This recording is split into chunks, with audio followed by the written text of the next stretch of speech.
Story appears ordinary till you see the core side of it. And what you're looking for is the story behind the news.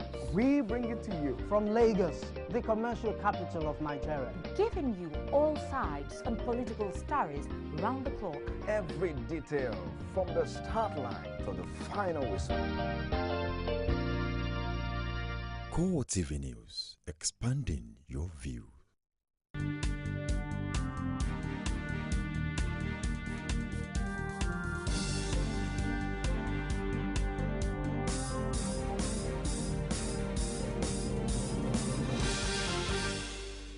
Glad to have you join us again on CoreTV News. I am Franco Malape. President Goodluck Jonathan has returned to Nigeria from Israel after a two-day Christian pilgrimage. He arrived in Abuja at about 5 o'clock on Monday morning from Jerusalem and was received at the airport by FCT Minister Bala Mohammed. President Jonathan returned on the same presidential plane with the General Overseer of the Winners Chapel, Bishop David Oyedepo. He later had a photo opportunity with the clergyman on the airport tarmac before being driven off to the presidential villa. President Jonathan had, during his two-day stay in Jerusalem, visited the Western Wall, also known as the Wailing Well, as well as other Christian holy sites, including Mount Tabor and Mount Carmel. An Israeli newspaper, the Jerusalem Post, also reported that the Nigerian president had a private audience with Prime Minister Benjamin Netanyahu before returning to Abuja. The presidency has come down hard on Governor Rotimi Amechi of Rivers State over some allegations he made against President Goodluck Jonathan and his wife Patience on Saturday at a mega rally of the All Progressive Congress in Port Harcourt. While speaking at the All Progressive Congress mega rally, Amechi had, among other allegations, accused Jonathan of not implementing any projects in the state, encouraging corruption and meddling in the state internal affairs. But the presidency, in a statement by the special advisor to the president on media and publicity, Dr. Ruben Abati, described the allegations as false and baseless. Abati said the governor's unwarranted outburst was an indication that he had lost all sense of priority, decorum, and responsibility, political behavior. He said Amechi was peddling the falsehood in order to incite the people of the state and the country against his assumed political force. But he warned the governor that there are legal, constitutional, and moral limits to political rascality beyond which he will not be allowed to go without repercussions.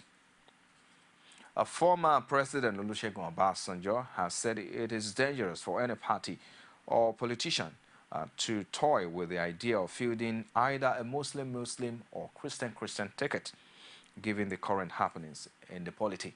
In a statement issued in Abeokuta, Ogun State, he called for sensitivity and vigilance on the part of the leadership of all political parties. According to the former president's, sensitivity is a necessary ingredient for enhancement of peace, security, and stability. At this point in the political discourse and arrangement for Nigeria and for encouraging confidence and trust, he explained that disregarding the fact that there were fears that needed to be allayed at this point would amount to insensitivity of the highest order and a classic example of a very bad politics. And now the nation's leading opposition party, the All Progressive Congress, will hold an extraordinary convention on October 29, 2014 in Abuja to approve amendments to the constitution of the party and also adopt its manifesto for the 2015 general elections.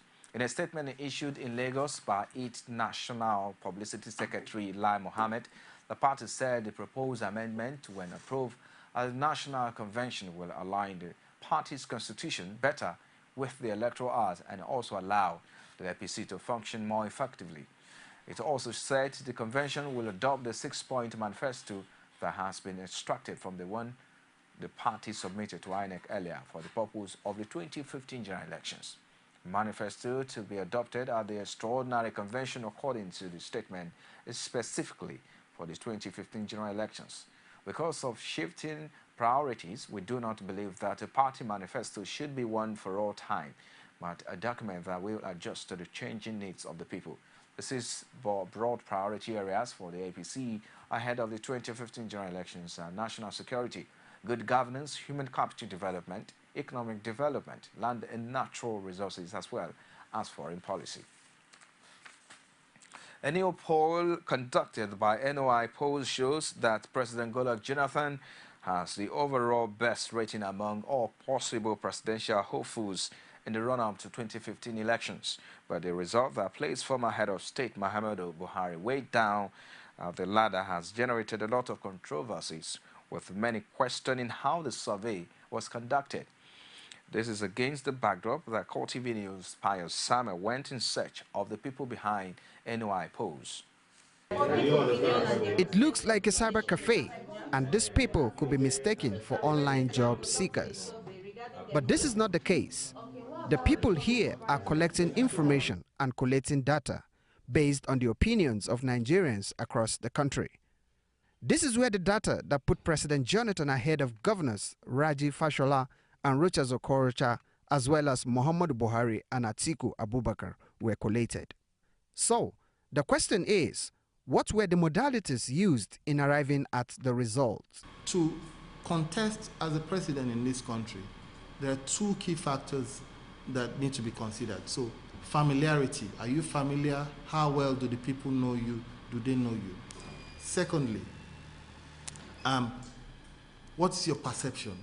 How do people perceive you? Do they perceive you positively or do they perceive you negatively?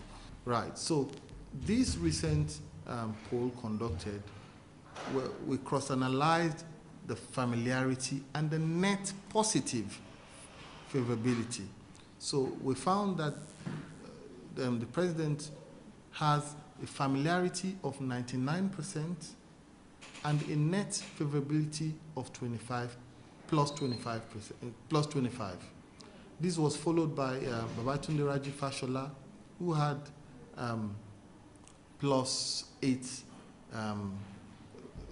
net favorability, and Rochas Okorocha, who had 0 net favorability. To ensure a wider coverage area, the pollster also uses language experts, and on this day, they could be seen putting calls through to respondents in different languages on one survey or the other.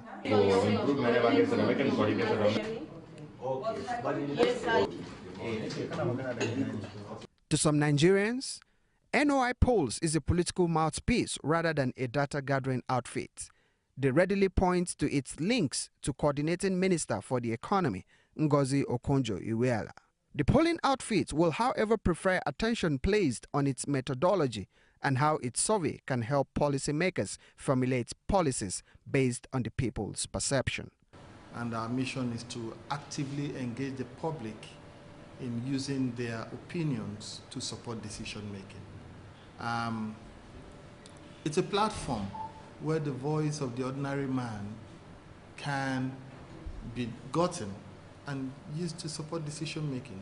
The survey on possible presidential aspirants is the 5th conducted in recent times by NOI polls. But how will the result that many have considered controversial benefit Nigerians ahead of the 2015 elections? The left quadrant, which is low familiarity and low negative net favorability. So we have people like General Muhammad Buhari, people like Nasir El-Rufai, people like Rabiu Kwakwanso, Comrade Adams Oshomole, coming under this quadrant of high familiarity but low negative favorability.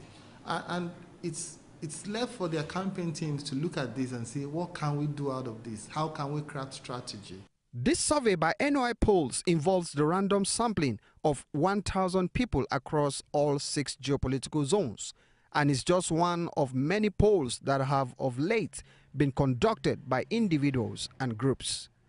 And with only a few months to the 2015 polls, political analysts expect more as the election draw nearer.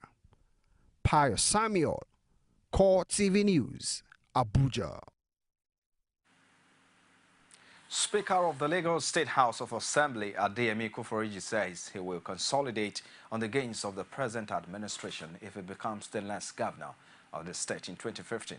Ikuforiji made his promise while declaring his intention to contest for the governorship of the state on the platform of the All Progressives Congress. Our correspondent Abiola Luwale's report is presented from our studios. As the 2015 general election approaches, political gladiators in Lagos are strategizing to win the support of the party and eventually succeed incumbent Governor Babatunde Fashola. With recent declaration of a former Accountant General of the state, Akinwumi Ambode, to clinch the ticket of the ruling APC setting the pace, the Speaker of the State House of Assembly, Adeyemi Ikuforuji, has followed suit with a promise to consolidate on the gains made since the beginning of the current democratic dispensation in 1999. According to Ikuforiji, his 10-point agenda is designed to further give Lagos a facelift.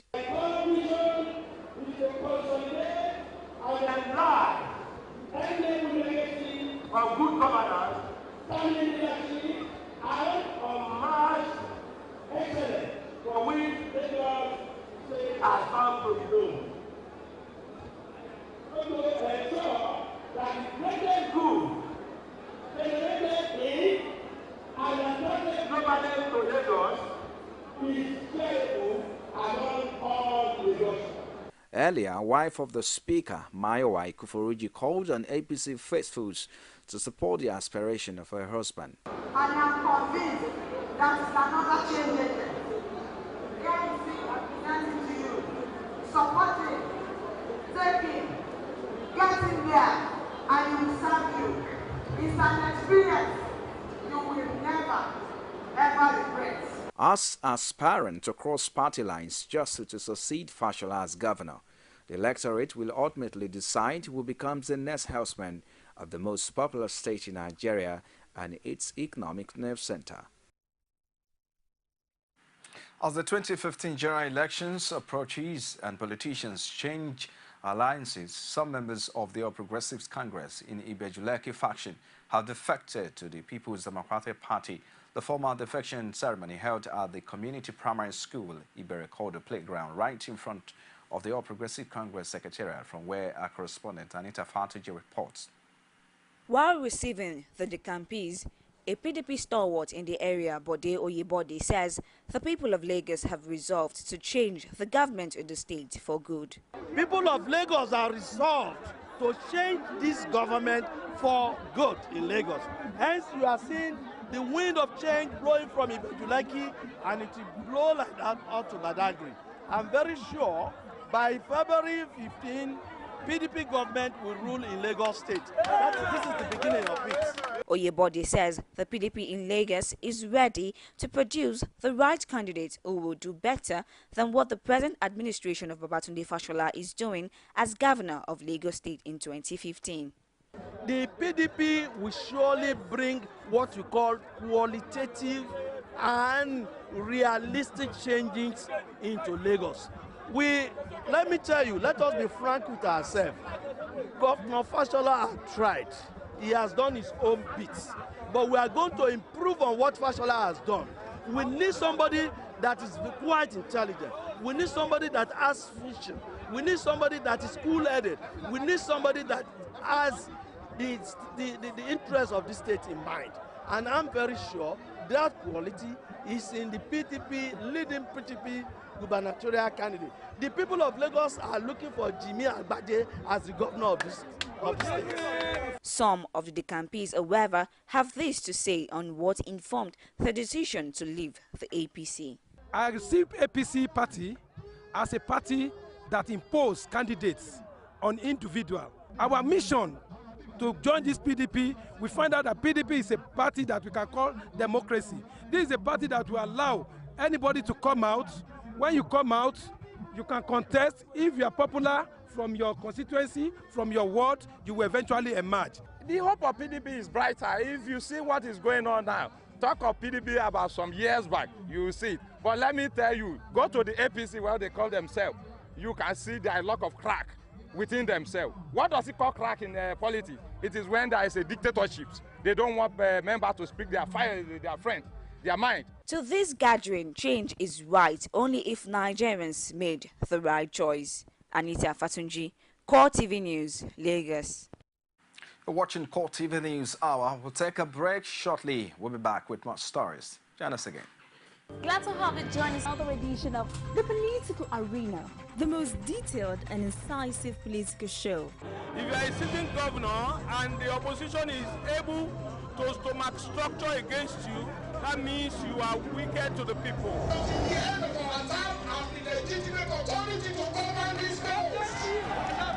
They gave me 20 minutes to move or they will shoot me.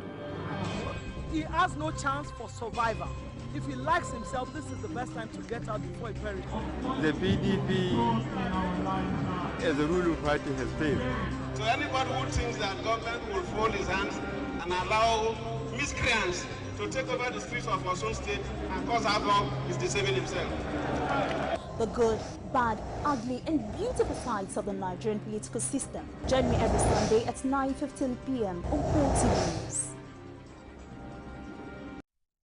Glad to have you back now. Adamawa State Governor Bala James Singilari has suspended the Gambig Local Government Council with immediate effect pending further investigations of gross misappropriation of public funds as contained in an audit report submitted to government.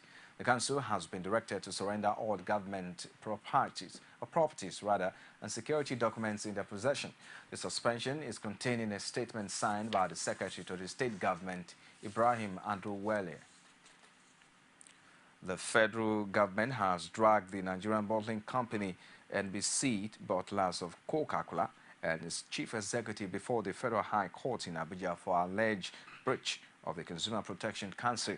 The charges were filed on behalf of the government by the Attorney General of the Federation, Mohammed Adoke, with a one-count charge was preferred against NBC and its managing director, and a two-count charge was lamb on Coca-Cola Nigeria Limited and its chief executive. The two criminal cases have been listed before Justice Evo Chukwu of the Federal High Court in Abuja, but a date has yet to be fixed for the hearing of the cases. The two executives of the companies are liable to jail terms ranging from 3 to 5 years if found guilty. And our president of the Catholic Bishops Conference of Nigeria, Ignatius Kaigama, has reiterated the stand of the church against same-sex marriages. He said the church will not excommunicate the gay community, but will assist them with prayers and counseling to overcome their abnormal behaviors. Kaigama, who spoke in just while briefing newsmen on the outcome of the third extraordinary synod of the family of the Catholic Church held in Rome recently, said the outcome of the synod had been given varied interpretation, especially on the position of the church on homosexuality. According to him, the church does not condone and had not endorsed same-sex marriage and considers marriage as a union between a man and a woman for the purpose of raising a family to reflect the teachings of Jesus Christ and the importance of the family as a domestic church. And now, since the Nigerian authorities announced a ceasefire agreement with Boko Haram, there had been instances of attacks of villages in northeast. Expectedly, many people had wondered whether the government was talking to the real leadership of the group, but there are others who are hailing the initiatives. But many residents of Abuja will prefer to wait for the release of the abducted Chibok girls before they are convinced about the possibility of a ceasefire. The fragile truce was brokered in Chad at the instance of several African leaders, especially the Chadian president, Idris Deby. But news of the agreement has continued to draw diverse reactions from Nigerians. Some residents of the FCT who spoke with CoreTV says the line told by government is a good one. Yes, the ceasefire agreement between government and Boko Haram is a welcome development. Welcome development in the sense that ceasefire will ultimately lead to peace and tranquility in this country. And this is exactly what we desire. Nigeria has always been a peaceful country, only that certain elements decided to introduce this. People who had vowed to make this government ungovernable. So this ceasefire is a welcome development. Ideally, we are happy if there is ceasefire, because ceasefire is what will make Nigeria to move forward. Mr. President has decided to embark on a transformation agenda that will reposition Nigeria and take it from the quagmire in which it was before. And if anybody does not embrace this anticipated progress or transformation, that person is seen as an enemy of this country. A few others frowned at the development, saying it may make Nigerians and security operatives become complacent. They easily point at the cases of insurgent attack since the government announced the ceasefire. I don't think they ceased. They just went some break and they went some space to master their plans or to set on another plan. They did not cease entirely. If not, why would we have another bombshell in Zibauchi? So they are just giving a ground to see the reaction of the people and the reaction of the government. And if they will see that the governments are not by their side, they continue what they do. I think I feel Nigerian government, the Mr. President led transformation agenda, didn't get this right, because it's as if Boko Haram is an entity. We don't see them as anything. Federal government is the sole, ownership of our security, both the environment. So whatever it is, there is no point Nigerian federal government, the sovereign nation like Nigeria, going into ceasefire with agreement with Boko Haram that is faceless. This man also advised governments to ensure that right people are at the round table. They have not done much enough, like going to the grassroots of the sect, the Boko Haram sect, because the government might have been dialoguing with some people who want to use that avenue to make some gain on their own personal personal selfishness. Probably these are the people that government are dialoguing with, and they might deceive the government by telling the government that yes, we are the intermediary between the government and the Boko Haram. Indeed, relative calm has returned to the northeast, but while many Nigerians pray that peace returns to stay, others would rather prefer to watch and wait. As part of effort aimed at providing modern and befitting accommodation for residents of the state, the Osun State government has flagged off the construction of a new town within the state capital tag, Romeo New Town. It is also to accommodate the proposed new Osun State government house. Our correspondent Rashid tells us more. The Romeo New Town is located within the new secretariat in Abere, covering over 1,200 hectares of land.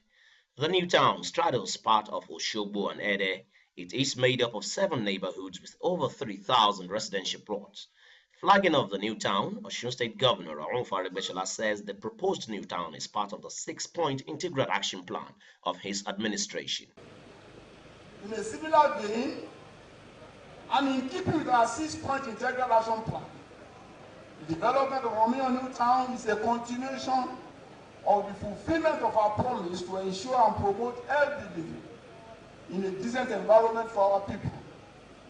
Consequently, development of the new town will be in line with our overall urban renewal program, in which 9 of our cities, including Osogbo as the capital, are being redeveloped to meet the requirement of well-structured, carefully controlled urban groups. It is disclosed that the residences of the officials of the 3 arms of the government will be sited within the new town. Development of the remaining portion of the GRA, measuring about 1,200 hectares, is what we are officially launching today. With this, the GRA is available for application from interested members of the public. I understand that this decision was taken in order to fulfill the physical development requirement of the new state and its capital. Aregbesola said certificates of occupancy will be available within 30 days to every individual that buys plots of land in the new town, but with a warning that such plots must be fully developed within a year. He also warned against the distortion of the new town's master plan. In this town, all arms of government, the residence of the governor will be here, the residence of the chief judge will be here, the residence of the speaker will be here. So all the 3 arms of government will be represented here. So whoever wants to be near government should quickly come and obtain form to buy their own plot. And I can assure you, you will get your seal of phone within 30 days of the application for the land you purchase there. 30 days, you get your seal of phone. Aregbesola, however, warned the opposition not to create any political stand because of the name of the new town, as his political group, Oromia, has no link with it. When completed, Oromia New Town is expected to be home to an estimated population of over 80,000 people with adequate facilities. Rashid, CoreTV News, Oshogbo. Well, and that's it on CoreTV News Hour. Many thanks for watching. I am Frank Omalape. I'll see you again.